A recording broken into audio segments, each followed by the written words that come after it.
Those of you who were here last year, I guess most of you on this side of the room, you may recall that we spent some time last year looking at the account of Joseph's life from the New Testament book, the Old Testament book of Genesis. And we got, I don't know what, maybe halfway through the story of Joseph's life last year.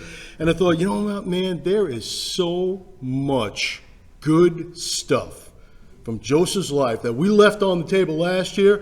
I thought, you know what, let me come back this year and finish the job and look at the second half of Joseph's life. But in order for me to look at the second half of Joseph's life, I got to review the first half of Joseph's life for the benefit of those of you who are new and those of you who weren't here last year. So that's what I propose to do today. I want to spend some time looking at the first half of Joseph's life. Now, for those of you who were here last year, some of this stuff should look familiar. For those of you who are new, this will help get you up to speed on where we're going to be going this year. Okay? But I want to warn you, we're going to be moving fast through these chapters, all right? So try to keep up, okay? All right, here we go. So, if you read through the book of Genesis, you may notice, you get to Genesis chapter 37, there's a very important change that takes place in the book of Genesis. The previous few chapters mostly focused on a guy named Jacob and the events that God used in his life to help shape his character. But in Genesis chapter 37, the emphasis is going to shift towards one person, and that person is Jacob's son, Joseph. In fact, 12 out of the last 14 chapters of the book of Genesis are going to focus on Joseph's life, which means almost 25% of the whole book is focused on him. Now, Joseph lived from about 1905 to about 1815 BC. When we catch up to him here in Genesis chapter 37, he's about 17 years old, or approximately the same age as many of you. Now, Joseph, like his brothers, went to work in the family business, and since the family business was ranching and sheep herding, Joseph became a shepherd as well. Unfortunately, the first hint of trouble shows up at the end of verse 2 of Genesis chapter 37. Joseph was tending the flocks with his brothers, and he brought their father a bad report about them. Now, we don't know exactly what it was that Joseph said, but there's no question about the way that his brothers felt towards him. We'll talk more about that in a little bit. Now, Joseph's brothers were probably not very happy about what he said about them, but his father's opinion, totally different. Israel, also known as Jacob, loved Joseph more than all his children because he was a son of his old age, and also he made him a tunic of many colors. Now look, even non-religious people, you mentioned Joseph from the Bible. What's the first thing they're going to associate with Joseph? This coat of many colors that you see here in Genesis chapter 37, verse 3. Depending on the translation you might be reading, this coat is described as a brightly colored coat, tunic of many colors, varicolored tunic, so forth and so on. Now, what most people probably do not realize is that this robe and what it represented is going to go on to become a major problem in Joseph's relationship with his brothers. But what's the big deal about this coat? I mean, come on. His father gave him a fancy jacket. So what? Why would this coat go on to become such a family problem? Well, here's the answer. What was the reason that Jacob made this coat for his son?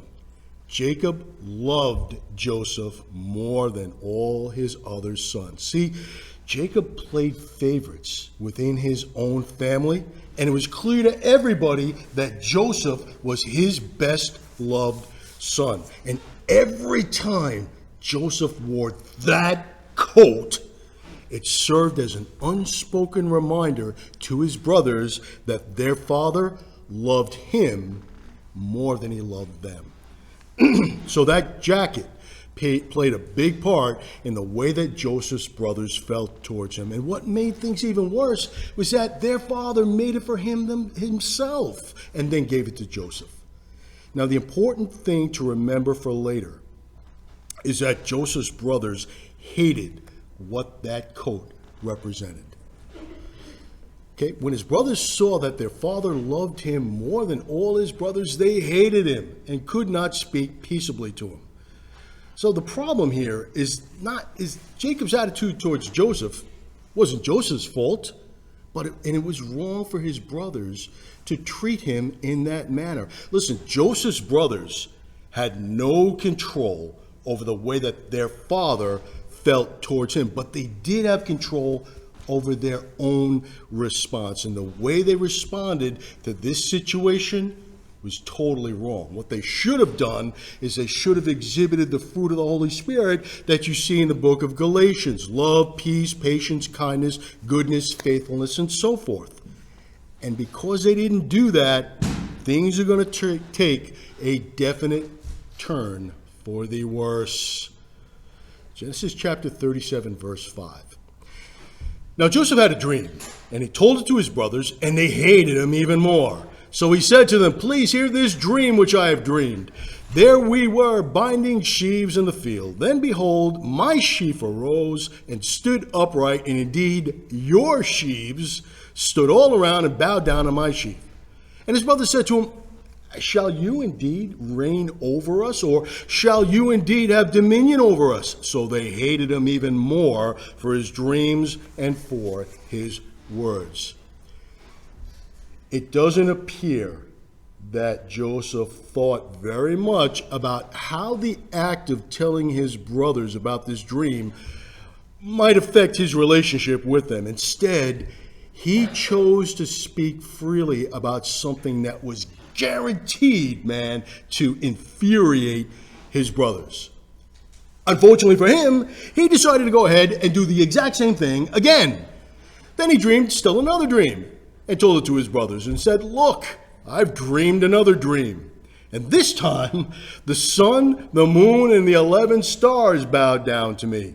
So he told it to his father and his brothers, and his father rebuked him and said to him, "What is this dream that you have dreamed? Shall your mother and I and your brothers indeed come to bow down to the earth before you?"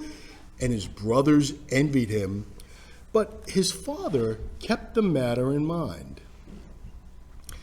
Now, after seeing his brother's reaction to his first dream, maybe Joseph might have been better off to just kind of zip it in respect to any additional dreams that he may have had. Unfortunately, he seemed to be so focused on what these dreams meant for him that he apparently never stopped to think about what they might mean to others, including his dad. He told a dream to his father, and his father scolded him. "What kind of dream is that? You think your mother, your brothers, and I are going to come and bow down to you?" Now, let me tie this together for you. Bear in mind, Joseph is 17 years old when this takes place. And it's possible that his youth and his inexperience had something to do with his decision to discuss these dreams with his family members. And what Joseph did, quite honestly, it's kind of typical of the response that anyone might make at this stage in their lives. There's a well-known commentator who lived in the 1700s, old school guy, okay, but worth getting to know. His name is Matthew Henry. He explained the situation for Joseph like this. The language is a little bit old school here, but stay with it because he says something important. He says, Joseph dreamed of his preferment, but he did not dream of his imprisonment. That will come later. Thus, here's the money quote right here. Thus many young people, when setting out in the world, think nothing but prosperity and pleasure and never dream of trouble. Joseph dreamed about the great things that were in store for him, but not necessarily about the hardships and the difficulties that were going to accompany those things. See, it's great It's great to have big dreams about the places you're going to go, the things that you're going to do, how God is going to work in your life. Those things are great. But remember, big dreams often bring big challenges. And for Joseph, there were going to be many, many difficult times ahead before his dreams became a reality. Don't lose sight of the fact that there were often a lot of trials, a lot of hardships, a lot of difficulties, a lot of potential mistakes involved in achieving everything that God may have in store for you. Remember, big dreams often bring big obstacles. It's good to have big dreams, but it pays to be prepared for both. In any event, look, Joseph's brothers weren't very happy with what they heard, because the latter half of verse 8 says, because of his dreams and his words, their hate for him became greater than ever. Now, Joseph's brothers could have just laughed off these two dreams as just two silly dreams from their crackpot little brother, but they didn't. Instead, they got really angry. And the best explanation, I think, for their response is that Joseph actually showed some real leadership potential, and they didn't appreciate hearing about how his leadership potential might eventually be exercised over them. And here now is where things really start going off the rails. Genesis chapter 37, verse 12. Then his brothers went to feed their father's flock in Shechem. And Israel said to Joseph, are not your brothers feeding the flock in Shechem? Come, I will send you to them. So he said to him, here I am. Then he said to him, please go and see if it is well with the flocks, and bring back word to me. So he sent him out of the valley of Hebron, and he went to Shechem. Jacob probably should have considered this decision a little bit more carefully. What Joseph, he was a trustworthy guy, he was a dependable guy, but Jacob must have known, man, about the hatred, the jealousy, the envy that his other sons felt towards Joseph. Yet he still decided to send the 17-year-old kid on his own by himself on a 2 or 3 day trip to check up on a group of people who hated him. Unfortunately, that decision is going to come back to cause Jacob years of sorrow and pain. Now, when Joseph's brothers saw him afar off, even before he came near him, they conspired against him to kill him. Then they said to one another, look, this dreamer is coming. Come therefore, let us now kill him and cast him into some pit, and we shall say some wild beast has devoured him. We shall see what will become of his dreams.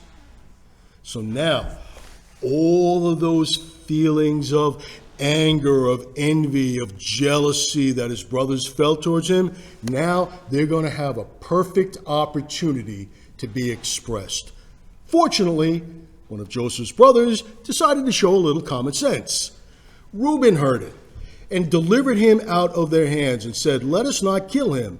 And Reuben said to them, shed no blood, but cast him into this pit, which is in the wilderness, and do not lay a hand on him, that he might deliver him out of their hand and bring him back to his father. So Reuben's plan was, look, all right, we're going to throw him in this pit, and I'll come back later. I'll get him out and send him back to my dad. Now, Reuben's plan, hey, that must have sounded like a great idea. Because, look, Joseph would still die, but at least they wouldn't be directly responsible for killing him. And so everybody decided to follow his suggestion. So it came to pass, when Joseph had come to his brothers, that they stripped Joseph of his tunic, the tunic of many colors that was on him. Then they took him and cast him in the pit, and the pit was empty. There was no water in it. Notice the first thing to go? That coat. Then they sat down to eat a meal. Then they lifted their eyes and looked, and there was a company of Ishmaelites coming from Gilead with their camels, bearing spices, balm, and myrrh, on their way to carry them down to Egypt. So Joseph is left to die at the bottom of a well, and what do these guys do? They sit down to have something to eat. They leave him to starve downstairs while they're having a picnic upstairs. But here's something to keep in mind. I would encourage you to read ahead. Don't wait for me. You read it ahead. The next time these guys sit down to have a meal with Joseph around, the circumstances are going to be very, very different. But then, one of his brothers sees this approaching caravan, and he comes up with an even better idea. So Judah said to his brothers, "What profit is there if we kill our brother and conceal his blood?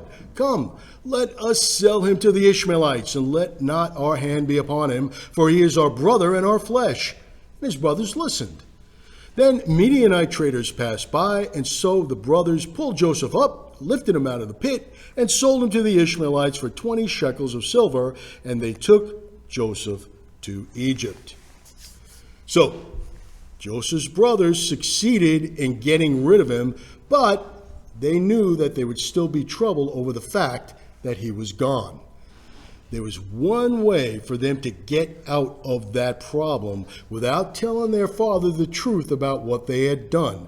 If they could make up a good enough cover story to explain Joseph's disappearance, that would allow them to escape responsibility for what they had done. But what kind of story would be convincing enough to explain a missing person? Well, they had an idea, but it required a little preparation first. Genesis chapter 37, verse 31. So they took Joseph's tunic, killed the kid of the goats, and dipped the tunic in the blood.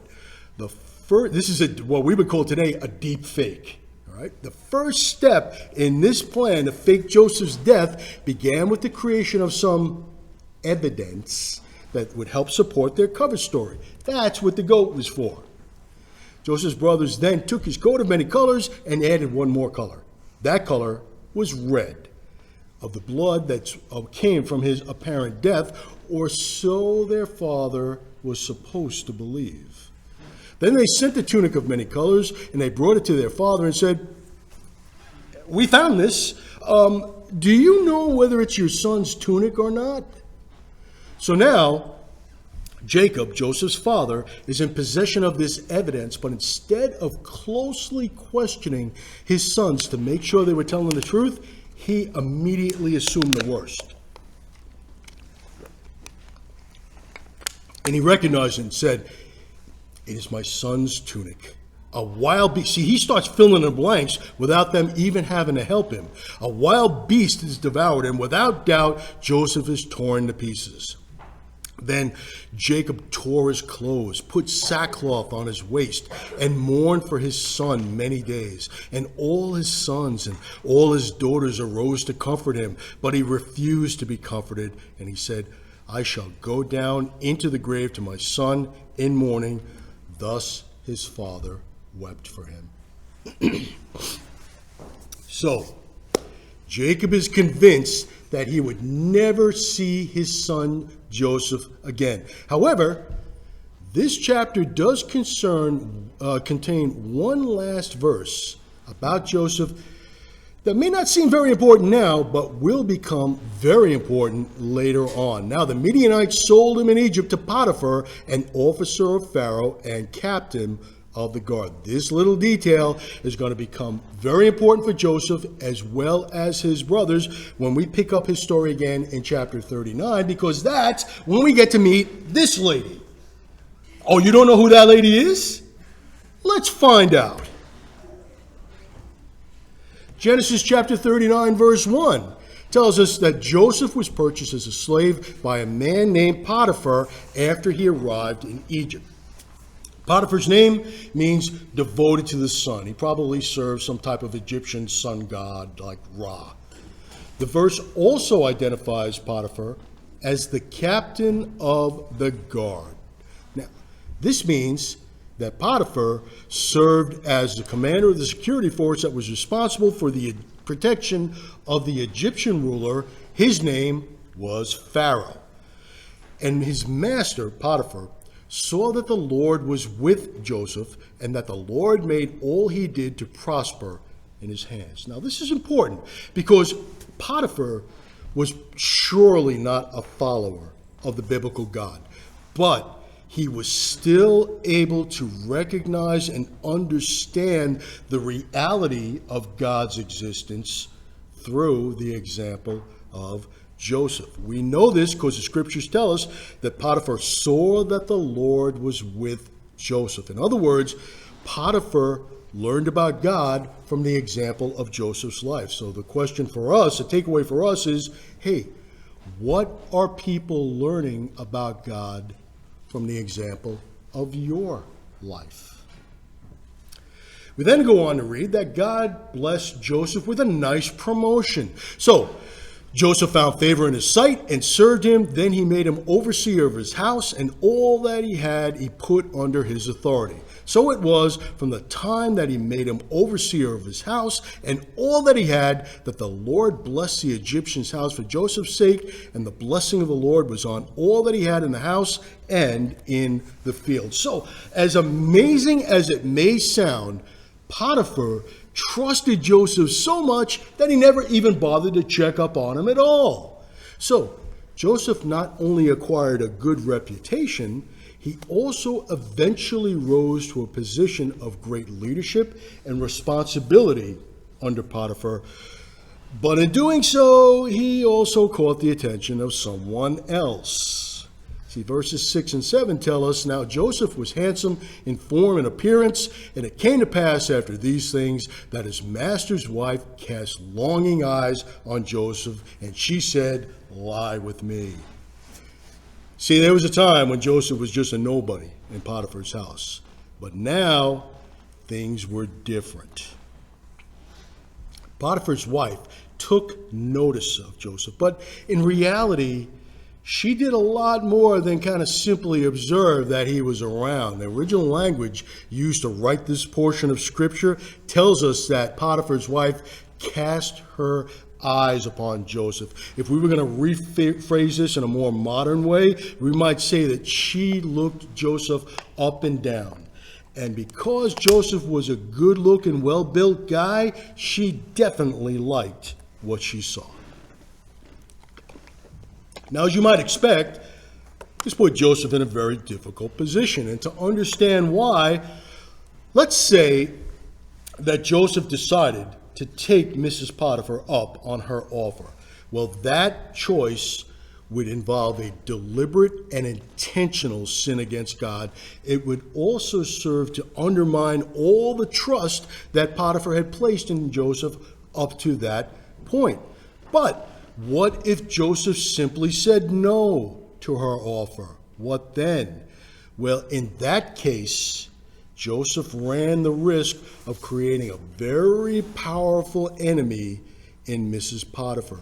If he rejected her, she would be certain to work against him and do her best to make his life as miserable as she possibly could. So let me ask you this.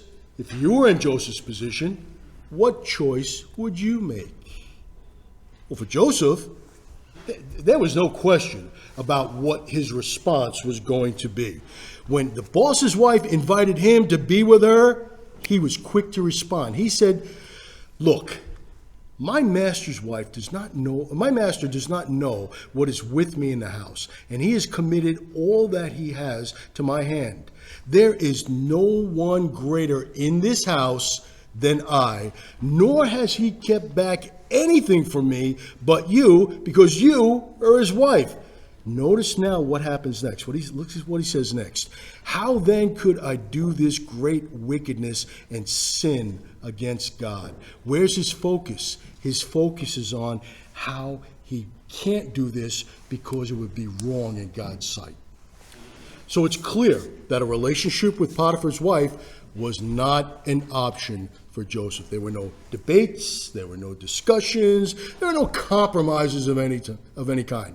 He was determined to be faithful to God and faithful to carry out the responsibilities that had been entrusted to him. And because of this, that meant a relationship with Mrs. Potiphar was something that he just could not do. But even though he tried to avoid all contact with her, Mrs. Potiphar decided to make one last attempt. But it happened about this time when Joseph went into the house to do his work, and none of the men of the house were inside, that she caught him by his garment, saying, "Lie with me."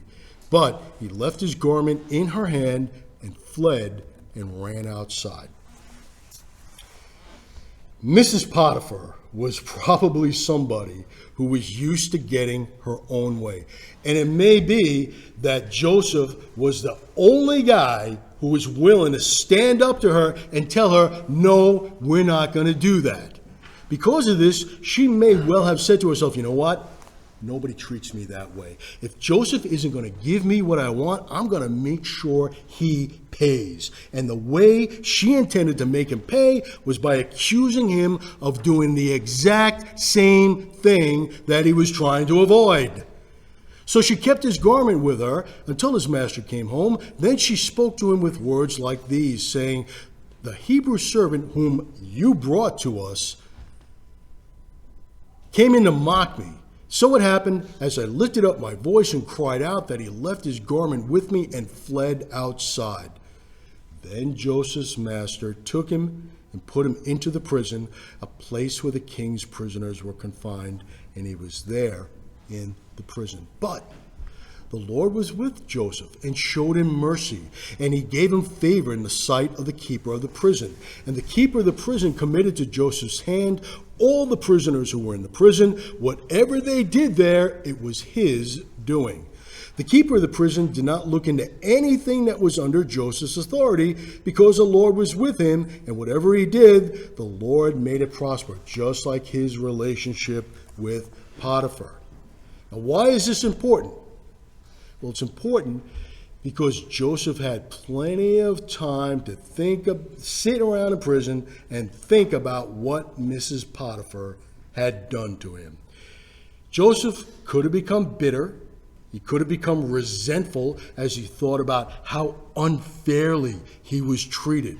He could have become consumed by the question of, why did God allow this to happen to me? And why did God allow him to be thrown into jail for a crime he didn't commit? But notice, Joseph didn't do any of those things. Instead, he got busy. He began using the tools, the administrative tools that God had given him. He didn't wait around for better circumstance. He didn't wait around for better opportunity.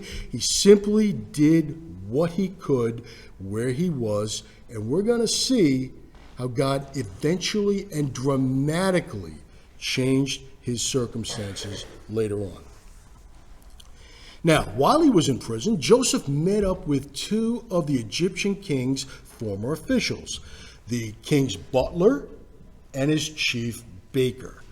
Those guys had gotten thrown into prison because they had done something to offend Pharaoh, according to Genesis chapter 40, verse 2. Now, after they had all been in prison for a while, the butler and the chief baker each woke up, and they discovered that they each had a strange dream the night before. And although both men suspected that each dream held a deeper meaning, they had no idea what it might be. Now, later on, when Joseph finds out that they were distressed over this, look at what he says to them. He says, "Do not interpretations belong to God? Tell me about your dreams." So the butler and the chief baker each proceeded to tell Joseph the story of their dreams. Now, after hearing each man give his account of his dreams, God provided Joseph with the hidden meaning behind them. He told the butler that his dream indicated that Pharaoh was going to give him his old job back within 3 days, and that's exactly what happened. He also told the chief baker, "Within 3 days, Pharaoh will lift off your head from you and hang you on a tree, and the birds will eat your flesh from you." But before the butler was released from prison, Joseph asked him to do something. He said, "Remember me when it is well with you, and please show kindness to me. Make mention of me to Pharaoh, and get me out of this house. For indeed I was stolen away from the land of the Hebrews, and also I have done nothing that they should put me into the dungeon." Unfortunately for Joseph, the butler never acted on his request, and Genesis chapter 40 ends with the sad words of verse 23. Yet the chief butler did not remember Joseph, but forgot him. That's the situation that Joseph finds himself in as we pick up his account again in Genesis chapter 41. Genesis chapter 41 begins with these words. Then it came to pass, get this, after 2 full years that Pharaoh had a dream. So Genesis chapter 41 starts off by telling us that Joseph was left forgotten and alone for 2 whole years, while the butler got to enjoy the freedom, the honor, the respect that went along with the restoration of his previous job.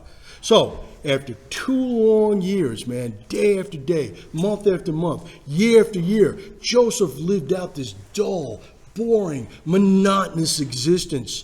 He was a foreigner. He was rejected by his family. He was in prison for a crime he didn't commit. And now he had been left behind by someone who should have been willing to help him.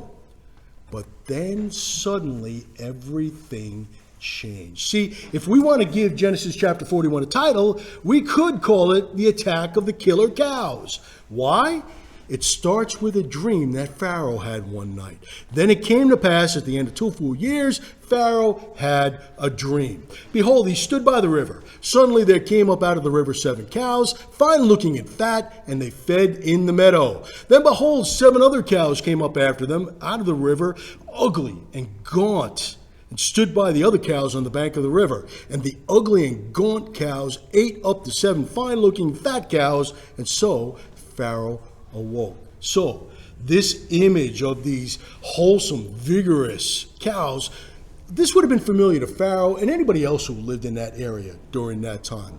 The problem was that the next part of his dream, very, very bizarre. 7 ugly, skinny cows came up out of the river, ate the fat, healthy cows. So now Pharaoh's dream had officially become a nightmare. His nice, peaceful dream about normal, healthy cows enjoying a good meal, a refreshing bath, had somehow turned into cannibalistic zombie cows. And those images were apparently so disturbing to Pharaoh that they woke him up out of a sound sleep. But then he goes on to have a dream that's just as disturbing. He slept and dreamed a second time, and suddenly 7 heads of grain came up on one stalk, plump and good. Then behold, 7 thin heads, blighted by the east wind, sprang up after them. The 7 thin heads devoured the 7 plump and full heads. So Pharaoh awoke, and indeed it was a dream. Now, Pharaoh, I'm sure, was surely relieved to find out that this was just a dream, but these images probably seemed more disturbing to him than a typical nightmare. See, look, the Nile River, livestock, agricultural production, they were very, very important parts of the Egyptian economy back in those days, and they played a very important part in his dreams. So, just as the chief butler, the baker did before him, Pharaoh had a feeling that his dreams held a deeper meaning. So, he decides to go off and try to find somebody who can help him understand the meaning behind his dreams. The first guys he decides to go to are the magicians and the wise men of Egypt. Now, when you hear the word magician, don't think of the guy who's up there pulling a rabbit out of a hat. These magicians were the kind of guys who were involved in occultic practices like astrology and divination. So, Pharaoh gathers these specialists together and told them about the dreams he had experienced, but when Pharaoh told them about his dreams, not one of them could tell him what they meant. Now, we're later going to find out that these dreams were actually warning messages from God. And just like the magicians and the wise men that Pharaoh turned to, you know, somebody who doesn't know God is sure to have problems understanding the things of God. Why? Because the man without the Spirit does not accept the things that come from the Spirit of God. They are foolishness to him, and he cannot understand them because they're spiritually discerned. So, no one could interpret the meaning of Pharaoh's dreams, but then a solution begins to kind of bubble up from the distant memories of one particular individual. Then the chief butler spoke to Pharaoh, saying, "There was a young Hebrew man with us there in prison, a servant of the captain of the guard, and we told him, and he interpreted our dreams for us." So Joseph is taken to meet the most important person in the most powerful nation in the world at that time. And Pharaoh says to Joseph, "I've had a dream, and there is no one who can interpret it. But I have heard it said of you that you can understand a dream to interpret it." So Joseph answered Pharaoh, saying, "It is not in me. God will give Pharaoh an answer of peace." So now the fate of a multitude of nations and untold numbers of people are resting upon Joseph's God-given ability to interpret the meaning of Pharaoh's dream, and here is how Joseph responded. Oh, no! Oh, no. You know, that always happens, man. It's almost like he planned it that way. So, next month, we're going to pick up the account of Pharaoh's dreams, and we're going to see how Joseph provided, or God provided Joseph with the meaning and interpretation to that dream. But again, don't wait for me. Read ahead, and then we'll talk about it, God willing, when I come back next month.